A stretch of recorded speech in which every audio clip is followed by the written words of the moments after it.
candidate in the 2021 elections, the leadership of my group had made a commitment that no care home would be closed without alternative provision being available locally.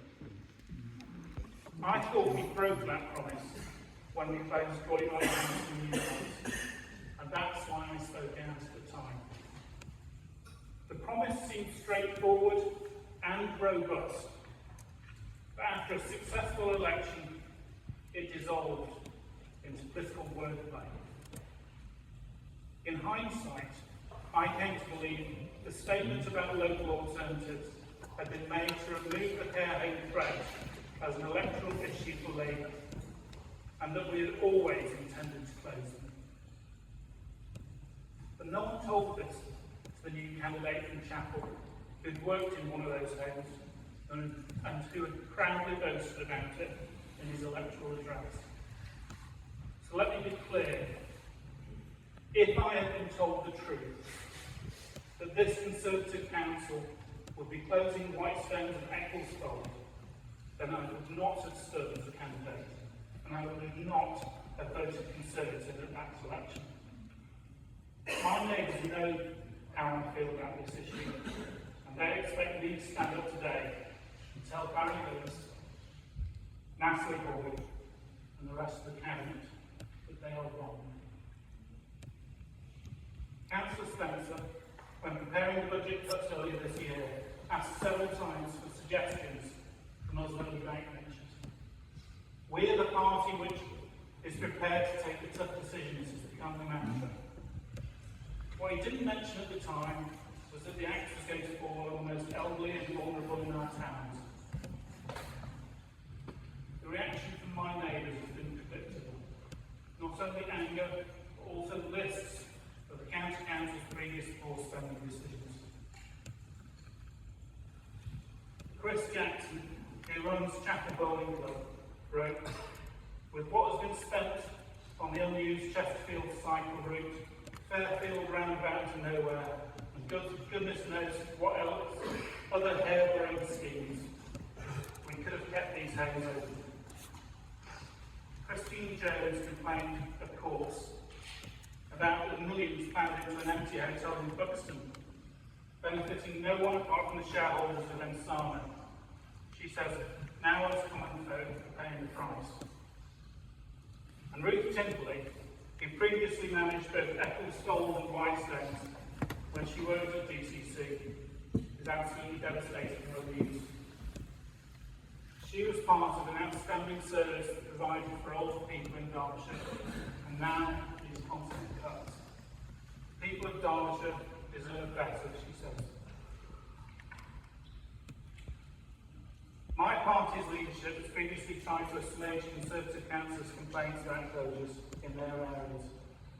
They said that the Labour group, when they were in power, targeted facilities for closure which were in Conservative heartlands. But now, the cost savings are so severe that they must affect both Conservative and Labour areas alike.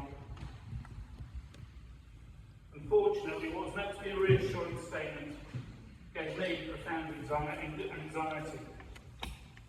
What they said was that the council in the past made party political decisions about closures. To me, this raised a question. Would a list of closures that heavily affected Conservative areas such as Tipshelf, Claycross and Ilkeston ever be presented that didn't include a care home with George's electoral division? Put another way, given the pain being felt by Conservative councillors, was part of the reason why Whitestone's care home was chosen for closure its position in a safe Labour seat? Is it credible that a list would have been presented without the one in Ruth George's patch? Councillors often might pride ourselves as experts in voting patterns and perhaps predict the outcomes of future elections. I understand the general election has just been called. Councillor Lewis is often happy to tell me how voters in the High Peak think and feel. On one occasion, he even informed me that a successful mayoral campaign would made my neighbours feel like they lived in the East Midlands. I'm sorry to tell you, but it hasn't happened. Now, I'm a one-term councillor. I have no skin in the game regarding the next county elections, which I'm not taking part in. But I can tell Councillor Lewis that he is throwing away the safest Conservative seat in the High Peak.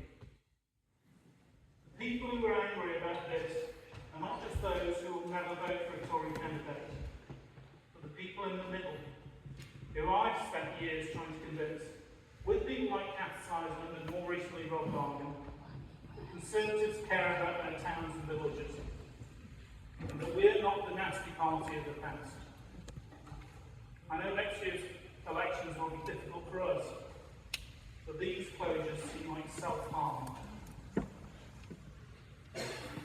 If you were to ask a sensible voter in Chapel to make a choice, either to close a country park or a facility for dementia sufferers, I'm sure they'd come to a different decision than that which is being proposed by this council.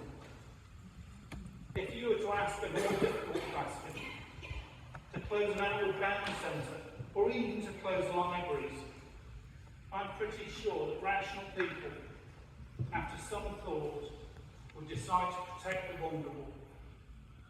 That's why I'll be voting with Labour today, to refer this matter to scrutiny and give the Cabinet and Council more time to reconsider these proposals.